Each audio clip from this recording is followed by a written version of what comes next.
అదే RTV app వార్తల్ని క్షణాల్లో చదివే అవకాశం ఉంటుంది. ఒక న్యూస్ పేపర్, ఒక టెలివిజన్ ఛానల్ మీ చేతుల్లో ఎప్పుడూ ఉంటాయి. డిఎస్సి ఎగ్జామ్ సంబంధించి అన్నమయ్య జిల్లాలో చేసుకున్నటువంటి ఏర్పాట్లన్నీ కూడా మీ ద్వారా డిఎస్సి రాస్తున్నటువంటి పోటీ పరీక్ష రాస్తున్నటువంటి అభ్యర్థులందరికీ తెలియచేయాలని మనం ఈ మీడియా సమావేశం పెట్టుకున్నాం. అన్నమయ్య జిల్లాలో మొత్తం కూడా 6 సెంటర్లు ఏర్పాటు చేసుకున్నాము. ఈ 6 సెంటర్లలో కూడా 3 మదనపల్లిలో ఉన్నాయి, 2 రాయచోటి, 1 రాజంపేటలో ఏర్పాటు చేయడం జరిగింది.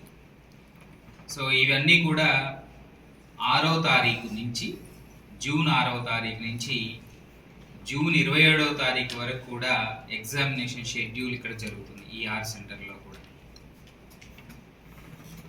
ఈ 6 సెంటర్లకు సంబంధించిన అన్ని రకాల ఏర్పాట్లు మరియు coordination meeting revenue, education department, police department మరియు ఇతర డిపార్ట్మెంట్ అందరి ఆర్టీసీ అందరి డిపార్ట్మెంట్ల ఆధ్వర్యంలో నిన్ననే మనం కోఆర్డినేషన్ మీటింగ్ చేసుకోవడం జరిగింది.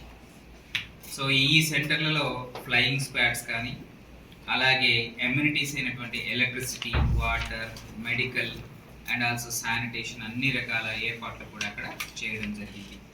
అత్యంత పకడ్బందీగా ఏర్పాట్లు చేయడం జరుగుతుంది. సో సైన్ బోర్డ్స్ కానీ ఇవన్నీ కూడా అక్కడ మనము చేసుకున్నాము. సో మీ ద్వారా తెలియజేసేది ఏంటంటే మనకి ఎగ్జామ్ వచ్చేసి మార్నింగ్ 9:30 నుంచి 12 వరకు మార్నింగ్ సెషన్ ఉంటుంది. ఆఫ్టర్నూన్ సెషన్ వచ్చేసి మధ్యాహ్నం 2:30 నుంచి 5 వరకు ఉంటుంది. సో ఈ 2 సెషన్లు కొన్ని రోజులు మాత్రం 3 సెషన్లలో జరుగుతూ ఉంటుంది. అది different subjects 9:30 to 12, 2:30 to 5 and another one వచ్చేసి 4 to 5:30 మధ్యలో ఉంటుంది. సో అభ్యర్థులందరూ కూడా గుర్తుంచుకోవాల్సింది ఏంటంటే మీకు సంబంధించిన ఎగ్జామ్స్కి సెంటర్స్ సంబంధించి మీకున్న సెషన్ టైమింగ్స్ కంటే కూడా 1.5 అవర్ ముందు చేరుకోవాల్సిందిగా కోరుతున్నాం. సపోజ్ మార్నింగ్ 9:30 ఉందంటే మీరు ఎగ్జామినేషన్ సెంటర్కి 8కే చేరుకోవాల్సిందిగా మీ యొక్క డీటెయిల్స్ అన్ని వెరిఫై చేసి లోపల పంపించడానికి కొంత టైం పడుతుంది. కాబట్టి మీరందరూ సహకరించి 8 to 9:30 అంటే 9:30 షెడ్యూల్ ఉన్న వాళ్ళు 8కే ఉదయం 8కే చేరుకోవాల్సిందిగా కోరుతున్నాను. సో దీనికి సంబంధించి బస్సు ఏర్పాట్లు కానీ ఇతరత్ర ఏర్పాట్లు అన్నీ కూడా ఏర్పాటు చేసుకోవడం జరిగింది. ఎవరికి ఇబ్బంది ఉండదు. అయితే మనకున్న కండిషన్స్ ప్రకారము 9:30 తర్వాత ఎవరిని లోపలికి ఎలో చేసేది లేదు.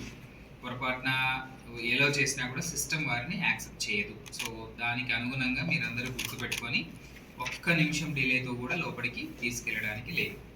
ఇక యాజ్ యూజువల్ అన్ని ఎగ్జామ్స్ లాగే ఎటువంటి ఎలక్ట్రానిక్ డివైజెస్ కూడా ఇందులో వాడడానికి లేదు.